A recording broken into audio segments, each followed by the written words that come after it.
Tara guys, kain kayo. Fries na may drinks. Sour and cream ang flavor nito, tsaka cheese flavor. Tapos, may egg sandwich kami dito, dalawa. Tapos, meron pa kaming milk tea. Sarap niya.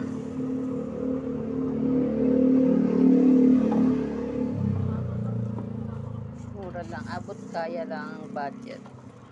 Swak na swak. Kain po kayo.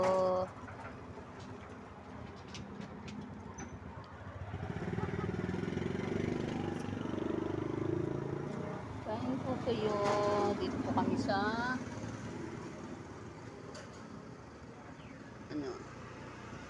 Ate Jen's Menu Snack House. Hindi masyadong kita.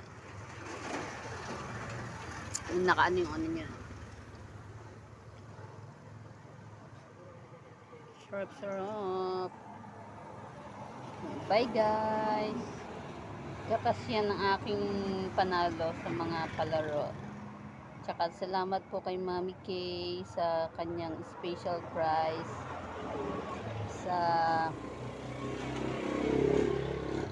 sa kanyang deal or no deal. Salamat Mami Kay. Happy birthday po ulit. God bless. Bye bye.